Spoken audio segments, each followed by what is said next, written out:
Akala natin pag Europe, automatic malamig.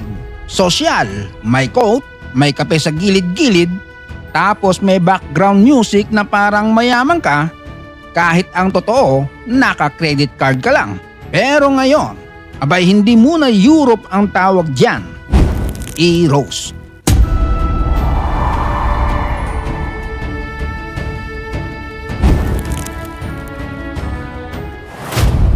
Dahil sa matinding heatwave na tumama sa Europe, maraming lugar ang umabot o lumagpas sa 40 degrees Celsius.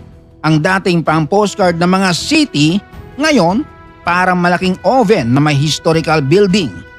Yung mga tao ron na sanay sa malamig na simoy, abay bigla napunta sa klimang parang may malaking plancha na nakadikit sa pagmumukha nila.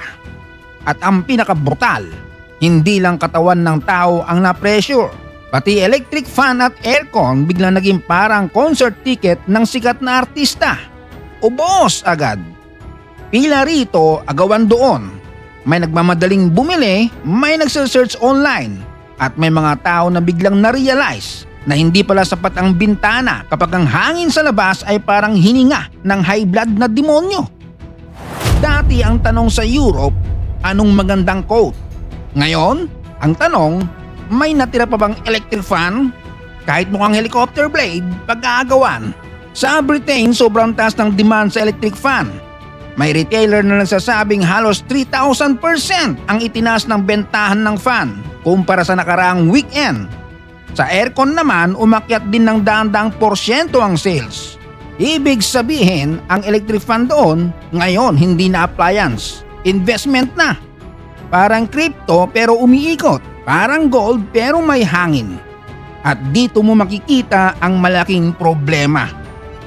Maraming bahay sa Europe ay ginawa para magtago ng init, hindi para labanan ang init. Kasi ang normal na problema nila dati ay malamig na winter. Makakapal ang pader, maigpit ang insulation, sarado ang mga bintana, at ang design ng bahay ay pangkontra sa lamig. Ngayon, biglang umakyat ang temperatura. Ang resulta, yung bahay na dating protection laban sa yelo, naging parang air fryer na may mortgage. Pagpasok mo sa loob, hindi ka sasalubungin ng cool breeze. Sasalubungin ka ng tanong, ready ka na bang maging lechon? Hindi rin ganoon kalaganap ang aircon sa maraming parte ng Europe kumpara sa ibang bansa. Sa France, Spain, United Kingdom at Germany, maraming tao ang hindi sanay na may permanenteng air conditioning sa bahay. Kaya nang dumating ang heatwave, biglang nagkaroon ng emergency shopping mode. Yung iba hindi na tumitingin ng brand. Hindi na nagtatanong kung inverter. Hindi na concern kung ilang horsepower. Ang tanong na lang, umiihip ba? Kapag oo ang sagot, bayad agad. Kahit may cartoon character, kahit tunog tricycle kapag naka number 3, basta may hangin, bossing, pasok sa pamilya. Pero habang may nakakatawang eksena sa pagbili ng ventilador, ang totoo, seryoso ang sitwasyon. May mga lugar na naglabas ng red alerts, may mga paaralan na isinara at nagkapunuan na ang mga ospital. May mga train at tram line na naapektuhan dahil sa sobrang init. Mantakin mo yun. Yung baka na dating akala mong kasing tibay ng relasyon mo, abay yumuyuko rin kapag sobrang init. May mga kalsada ring nasisira. May mga serbisyo na naantala. At may mga taong hindi makatulog sa gabi. Dahil kahit alas 12 na ng madaling araw ang pakiramdam sa loob ng bahay ay parang may naglalagan ng ulo ng dinosaur sa sala. At ang pinakadelikado rito ay hindi lang yung mga batang nagrereklamo dahil pawis ang kilikili. Ang pinakadelikado ay mga matatanda. May sakit sa puso, may problema sa paghinga, mga sanggol at mga taong mag-isang nakatira sa bahay. Kasi ang init hindi lang simpleng pawis. Kapag lumagpas na sa kaya ng katawan, pwede ito maging tunay na panganib. Ang heat stroke, hindi yan arte. Hindi yan inom ka lang ng tubig, okay ka na.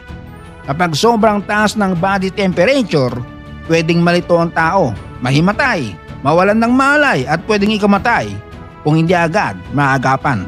Kaya habang may mga meme na Eurofan finally experienced Southeast Asian summer, kailangan pa rin natin tandaan na iba ang epekto ng sobrang init Kapag ang mga bahay, ospital, transport system at daily routine ng isang lugar ay hindi handa, parang pinasok ka sa boxing ring ng nakapadyama. Hindi dahil mahina ka, kundi dahil hindi ka armado para sa laban.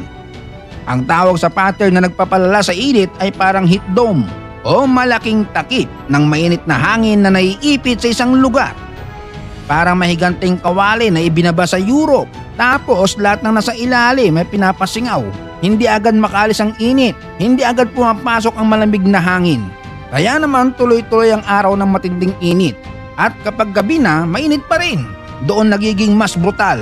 Kasi ang katawan ng tao kailangan ng panahon para lumamig. Paano ka lalamig kung ang unan mo ay parang pinapainitan sa bubong? Paano ka matutulog kung ang electric fan mo ay parang nagbubuga ng hangin galing sa tambutso ng bus? Ito rin ang dahilan kung bakit bigla napunta sa spotlight ang aircon. Pero may twist. Mas maraming aircon, mas maraming konsumo sa kuryente. Mas maraming konsumo sa kuryente, mas nai-stress ang power system. At kapag mali ang source ng kuryente at sobrang taas ng emission, pwedeng lumala rin ang problema ng climate change sa katagalan. Kaya ang tunay na laban ay hindi lang bumili ng aircon.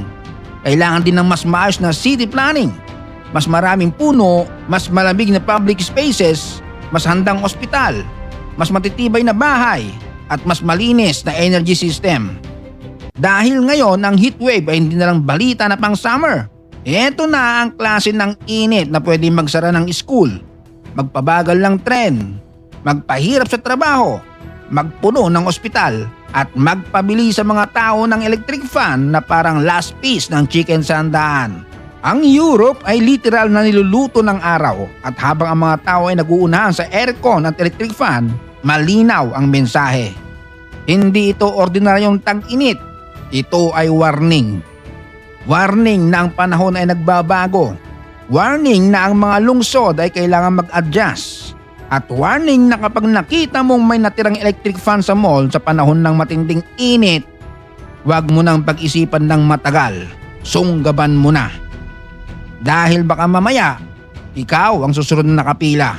Pawis na pawis, hingal na hingal at sasabihin mo, boss, kahit display model na lang, kahit wala nang remote, kahit umiikot pakaliwa lang, basta may hangin.